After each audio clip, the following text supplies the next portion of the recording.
Como sabéis, durante todo este curso, porque el Sermón del Monte da mucho de sí, durante todo este curso estaremos hablando del Sermón del Monte. Este año vamos a tener dos grandes temas.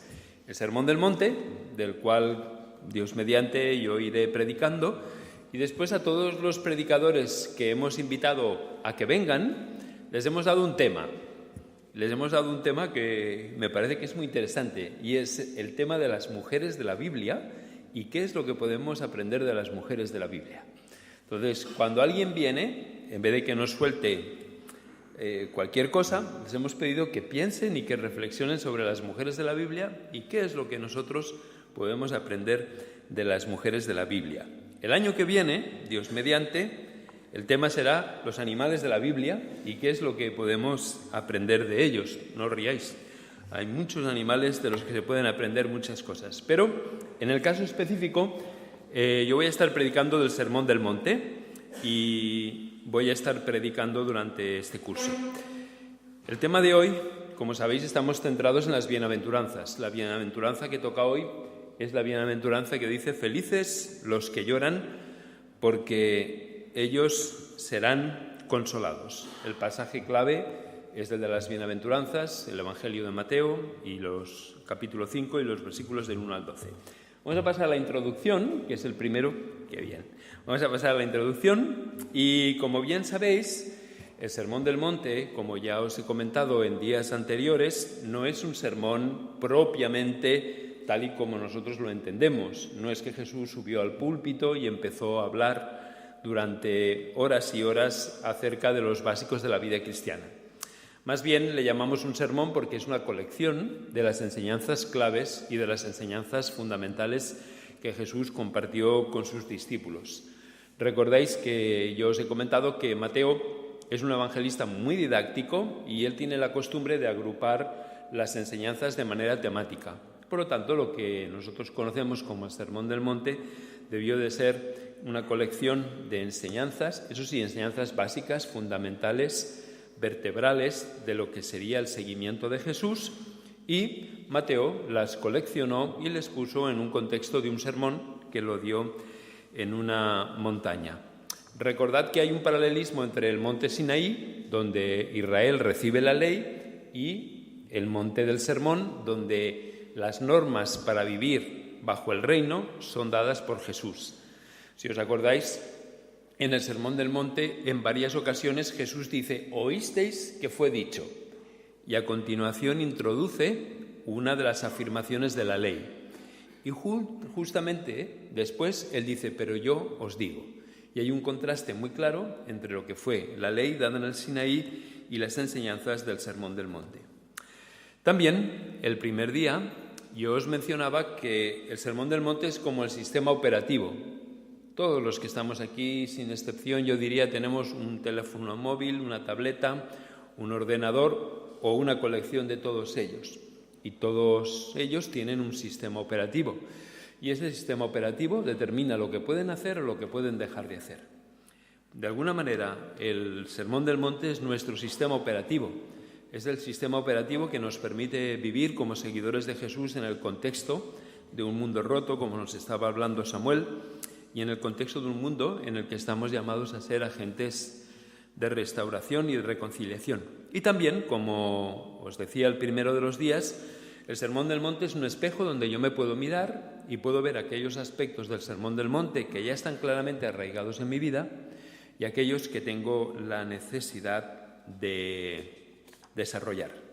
Si os acordáis, el domingo pasado estábamos hablando de las bienaventuranzas. La Reina Verdadera, la Reina de las Versiones, dice bienaventurados, pero hablábamos que realmente la traducción más correcta sería felices. Y la palabra que utiliza el original griego es la palabra makarios. Y estábamos hablando de que makarios, feliz, era la palabra que los griegos utilizaban para referirse a los dioses. Era la palabra que los griegos utilizaban para referirse a los dioses, y yo os comentaba que algo tiene que ver, porque la felicidad de la que nos hablan las bienaventuranzas es una felicidad que tiene que ver con no el entorno o el contexto que estamos viviendo y estamos experimentando. Es una felicidad que viene de Dios y que se experimenta no debido a las circunstancias, sino a pesar de las circunstancias. Bien, hecho esta introducción, para poneros en contexto, me gustaría hoy introducir el siguiente punto, que es felices los que lloran. Felices los que lloran, dice el Señor Jesús, porque ellos serán consolados. Y es la segunda de las bienaventuranzas. Cuando estaba preparando el sermón, y al pensar en esta idea de los que lloran, inmediatamente me vino a la mente la persona de Jesús. Y me vino a la mente las dos únicas ocasiones, al menos que nosotros sepamos, y que están reflejadas en los evangelios, en que Jesús lloró. ¿Os acordáis? Una de las ocasiones es cuando su amigo Lázaro murió y cuando Jesús llegó delante de la tumba de aquel amigo que había muerto, nos dice que Jesús lloró. La segunda de las ocasiones es cuando Jesús, en el Evangelio de Lucas, en el capítulo 19, se nos dice que al contemplar la situación espiritual de Jerusalén y de su gente, Jesús lloró por Jerusalén. Y cuando hablamos de llorar por Jerusalén, no estamos hablando de que lloró por los edificios, sino que lloró por las personas. Así que hasta el Señor Jesús lloró, y lloró en dos ocasiones muy significativas. Lloró al ver la realidad espiritual de las personas que le rodeaban, y lloró al ver el dolor y el sufrimiento de sus amigos, en este caso Marta y María, y la pérdida de un ser muy querido para él, como era Lázaro. Llorar, dicen los que entienden del tema, no los que lloran habitualmente. Llorar habitualmente no quiere decir que entiendas del tema, o sea, que hayas reflexionado sobre el tema del llorar. Pero leyendo sobre el llanto, el lloro, el llorar, dicen que es como una especie de reacción del ser humano ante una situación de impotencia y de pérdida de control. Cuando el ser humano se siente impotente y siente que ha perdido el control, una de las maneras de reaccionar es a través del lloro, es a través del llanto, es a través del llorar. También es cierto que podemos llorar de tristeza y podemos llorar de alegría. A veces hay un lloro que es un lloro de alegría. Pero también, nuevamente, incluso el lloro de alegría viene producido por una situación que te impacta. En este caso, positivamente, pero te impacta. Mientras que el lloro de tristeza, el lloro, digamos, de tristeza sería la palabra, viene producido por un impacto sobre el cual tú no tienes ningún tipo de control y no tienes ningún tipo de capacidad de incidencia. La palabra que en griego se utiliza para bienaventurados o felices los que lloran, los griegos, que eran muy espabilados, tenían muchas palabras para definir términos que nosotros en castellano, en catalán o en las lenguas derivadas del latín solo tenemos uno, solo tenemos un mismo término. Cuando hablábamos de felices, los griegos tenían diferentes palabras y la que utiliza Jesús es la palabra makarios. Cuando hablamos de llorar, cuando ya hablamos de tristeza, los griegos tenían varias palabras y la que utiliza el Sermón del Monte es esa tristeza, ese lloro que es muy intenso, que es tremendamente intenso, que viene cuando tú has perdido un ser querido. Es la misma palabra que los griegos utilizaban para expresar la pérdida de un ser querido, alguien que tú realmente amabas mucho, alguien que realmente era muy significativo para ti. Así que cuando está diciendo felices los que lloran, está hablando de ese lloro, esa tristeza, ese llanto que viene producido por un dolor realmente muy intenso y por un dolor realmente muy profundo. ¿Hasta aquí me he sabido explicar con suficiente claridad? ¿Tiene sentido? Bien. ¿Qué cosas nos pueden llevar a llorar? Si aquí dice felices los que lloran, ¿qué son las cosas que nos pueden llevar a llorar? Cuando pienso en Jesús, y los dos ejemplos que os he dicho antes son dos pistas de cosas que a ti y a mí nos podrían llevar a llorar. Por ejemplo, llorar con y llorar por aquellos que sufren. Pablo, escribiendo a los romanos, dice: Llorad con los que lloran y alegraos con los que se alegran.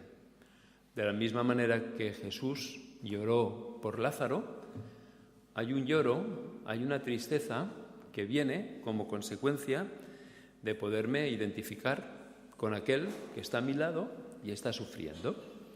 Está sufriendo físicamente porque tiene una enfermedad, está sufriendo emocionalmente por una pérdida, por una situación de estrés, está sufriendo espiritualmente o una combinación de todas ellas.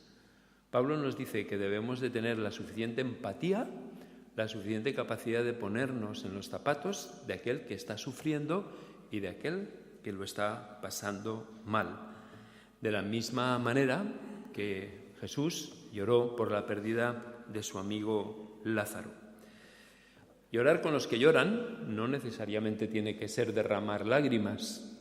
Yo creo que expresa más el hecho de tener empatía y, como os decía antes, podernos poner en la piel y en los zapatos de aquel que está sufriendo. Sería acompañar al otro en su dolor, y a veces podemos acompañar a otro en su dolor por medio de nuestras palabras. Dice el libro de Proverbios que hay palabras que son medicina para el alma. A veces nosotros somos parcos y miserables incluso en expresar palabras. Es fácil para nosotros expresar palabras de crítica, de condena y de juicio, pero somos parcos en expresar palabras de agradecimiento, palabras de simpatía, palabras de amor, palabras de cariño o palabras de acompañamiento.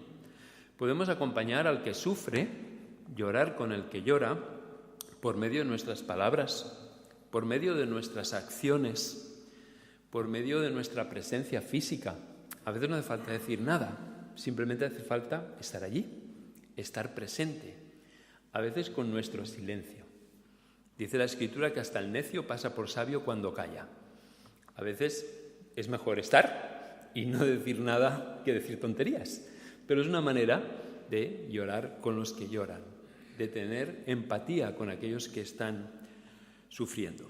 Así que, para que no nos despistemos, lo que yo estaba tratando de compartir con vosotros es qué razones nos pueden llevar a llorar. La primera razón que nos puede llevar a llorar es nuestra capacidad de empatizar con aquel que sufre. Llorad con los que lloran, alegraos con los que se alegran, que dice el apóstol Pablo escribiendo a los romanos. La siguiente razón, en imitación de Jesús, que nos podría llevar a llorar es cuando vemos la situación de este mundo.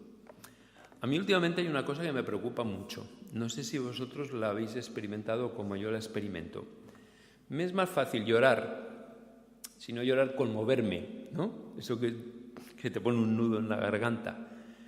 Con ciertas escenas de ciertas películas que con todo lo que está pasando en el mundo, con los refugiados, con la violencia y con tantas injusticias que hay.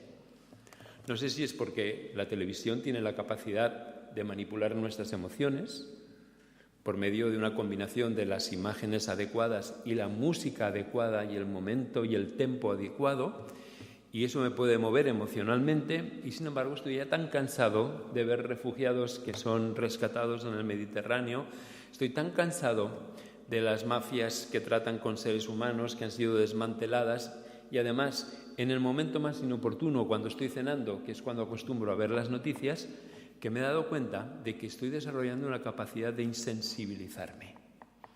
Es más, y os lo digo con el corazón en la mano, a veces hasta me mueve más a misericordia un animal que un ser humano. Y eso me parece que es tremendamente preocupante, porque cuando Jesús dice que contempló el mundo que le rodeaba, el mundo que le rodeaba hizo que se le removieran las entrañas. Dice la Escritura que al ver la situación de ellos, al ver a las multitudes, se le removieron las entrañas, que literalmente es lo que el idioma griego dice y que nosotros hemos traducido: al ver a las multitudes tuvo compasión de ellas. Y a mí me preocupa que yo mire a las multitudes y eso no despierte en mí esta inquietud y esta preocupación, esta carga que Jesús tuvo y que le llevó a llorar por Jerusalén y por la situación espiritual de las personas. Yo creo que eso es preocupante. Creo que es preocupante porque cuando lloramos Cuando lloramos, el lloro, el llanto, es una señal de que todavía estamos vivos espiritualmente y de que tenemos sensibilidad espiritual. Yo creo que esto es importante. Yo creo que deberíamos de pensar por un momento cuáles son las cosas que nos mueven a llorar, aunque no sea literalmente, ¿me estoy sabiendo explicar? ¿Cuáles son las cosas que nos conmueven? ¿Cuáles son las cosas que nos mueven el piso, aunque no sea aquellas cosas, aunque no lloremos físicamente por ellos? ¿Y cuáles son las cosas que nos dejan indiferentes? Porque realmente el llorar es una señal de que estamos vivos espiritualmente, de que todavía tenemos fibra moral, de que todavía hay cosas en nuestro entorno y en nuestro alrededor que nos golpean y que nos hacen sentir compasión, dolor por la situación del mundo necesitado. Muchas veces, ¿os acordáis aquella famosa frase de Jesús? Las prostitutas y los publicanos van por delante de vosotros en el reino de los cielos. La recordáis, ¿verdad? A veces, tristemente, los que están en la vanguardia de enfrentar el sufrimiento, el dolor, la injusticia, la corrupción y la violencia que vivimos en este mundo, no somos los seguidores de Jesús, sino precisamente aquellos que no siguen a Jesús, aquellos que no tienen una relación personal con Él. Y eso para nosotros no deja de ser un reto y un desafío. Y muchas veces nuestra reacción, en vez de admirarlos, en vez de reconocer lo que hacen, en vez de valorar lo que hacen, lo que tenemos es la tendencia a descalificar las motivaciones por lo que lo hacen. ¿Me explico lo que quiero decir? Y eso es triste y dice bien poco de nosotros. Así que, ¿por qué podemos llorar? Podemos llorar por simpatía y por identificación con aquellos que lloran. Podemos llorar cuando vemos la situación del mundo que nos rodea y vemos tanto dolor y tanto sufrimiento y tanta injusticia y tanta violencia. Y podemos orar en última instancia cuando vemos nuestra propia realidad espiritual. Cuando vemos nuestra propia realidad espiritual. El apóstol Pablo, escribiendo a los romanos, les dice: miserable de mí, ¿quién me librará de este cuerpo de muerte? Y Pablo habla de esta contradicción que vive. Tengo la capacidad de definir lo que es el bien, tengo la capacidad de identificarlo y luego me veo abocado a hacer el mal. Aquello que no quiero hacer, acabo haciéndolo, y lo que aspiro a hacer, no lo hago. Supongo que eso refleja la experiencia de todos los que estamos aquí, a no ser que seamos de plástico. Y es esta contradicción entre nuestra propia realidad y miseria como seres humanos y aquello a lo que aspiramos a parecernos a Jesús. Yo creo que una tercera razón para llorar es el ser conscientes de nuestra propia realidad, ser conscientes de nuestro propio estado espiritual. De hecho, nuevamente, cuando yo agarro el Sermón del Monte y me comparo con el Sermón del Monte, esto nos tiene que llevar a llorar, de alguna manera a llorar. Y creo que es un lloro sano, nuevamente, es un lloro de darnos cuenta de que no estamos a la altura del ideal, de que no estamos dando la talla con lo que Dios espera de nosotros mismos. Pero es más, no solamente no damos la talla de lo que Dios espera de nosotros mismos, sino que ni siquiera damos la talla de lo que nosotros esperamos de nosotros mismos. Yo ya no espero, no me malinterpretéis ahora, yo ya no espero vivir a la altura de lo que Dios espera de mí. Me conformaría con vivir a la altura de lo que yo espero de mí mismo. Y cuando miro esa realidad y me miro en el espejo, como dice la carta de Santiago, y veo la realidad que me refleja el espejo, no puedo por menos que dejar de llorar. Así que felices los que lloran, dice Jesús. Y os he dado 3 razones por las cuales valdría la pena llorar. Simplemente mirando a nuestro alrededor y teniendo la empatía de llorar con los que están llorando por diferentes situaciones. En segundo lugar, cuando vemos el mundo que hay a nuestro alrededor y vemos que este mundo, como nos ha dicho antes Samuel, no es el mundo que Dios tenía en mente, no es el mundo que Dios pensó. Y en tercer lugar, cuando miramos a nuestra propia realidad. Pero el siguiente punto, y con este acabo, es porque ellos serán consolados. Dice, ¿felices? ¿Por qué? Porque seremos consolados. Por lo tanto, hay un dolor, hay un sufrimiento, hay una realidad que ahora estamos experimentando, pero lo que nos dice la Escritura es que nosotros seremos consolados. cuando estaba pensando en consolados, ¿cómo vamos a ser consolados?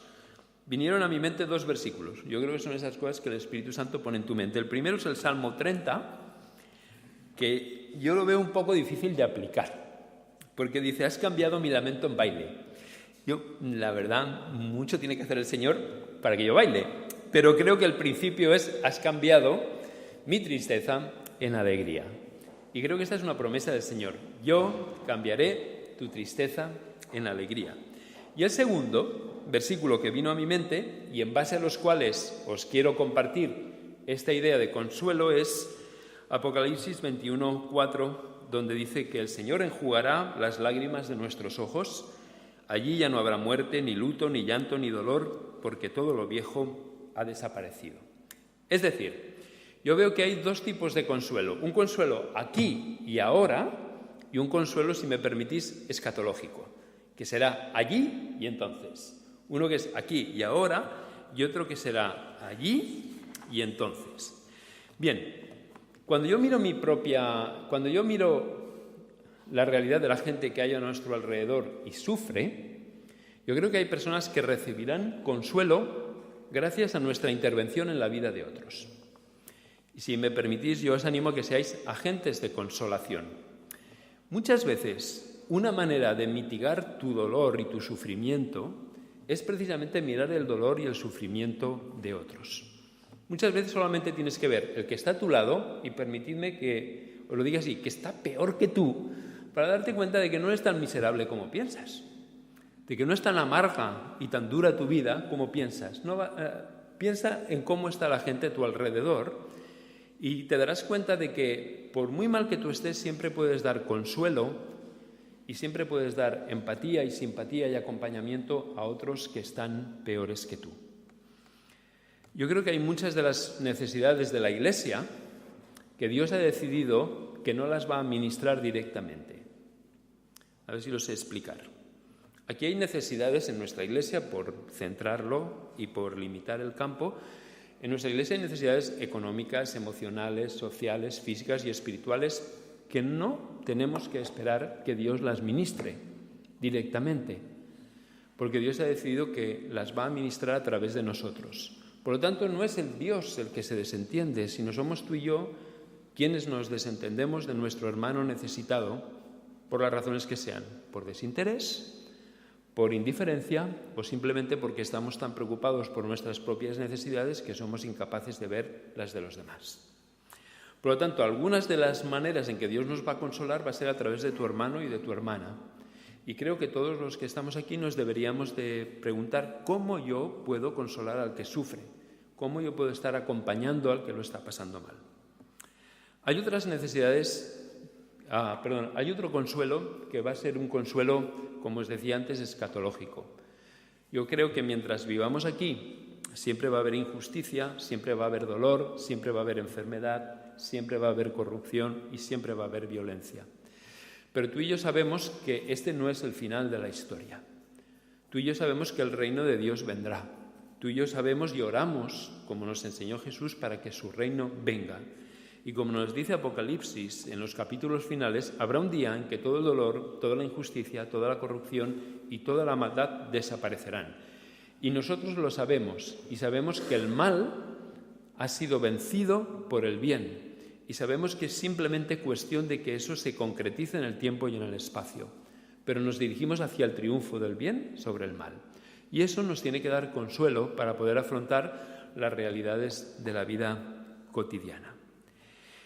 Y por último, cuando vemos nuestra realidad, yo creo que hay consuelo cuando somos conscientes de la gracia. Cuando somos conscientes de que Dios nos ama no debido a lo que somos, sino que Dios nos ama a pesar de lo que somos.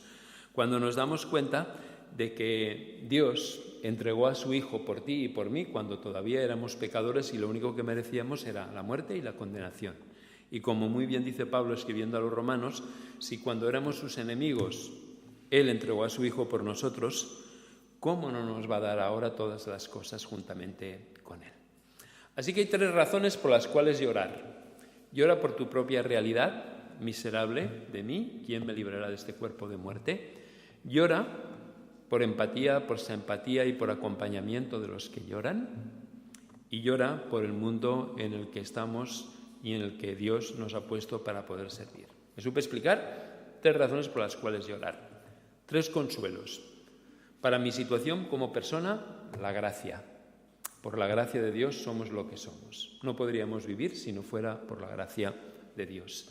Sabernos amados y aceptados incondicionalmente. Para un mundo roto, lleno de necesidades, de injusticia y de violencia, el saber que su reino vendrá. Y con su reino acabará toda la muerte, todo el dolor, toda la enfermedad, toda la violencia y toda la corrupción. Para aquellos que lloran y lo están pasando mal y están sufriendo, el consuelo tiene que venir de nosotros, de nuestra intencionalidad de acompañarles, de estar presentes con nuestras palabras, con nuestro silencio y con nuestra simpatía. Vamos a la aplicación. Chichín. Y la aplicación dice... Yo creo que esto es un aprendizaje. Esto es un aprendizaje. Y yo creo que como Iglesia y como individuos necesitamos aprender a ser sensibles a la gente que nos rodea y al mundo que nos rodea.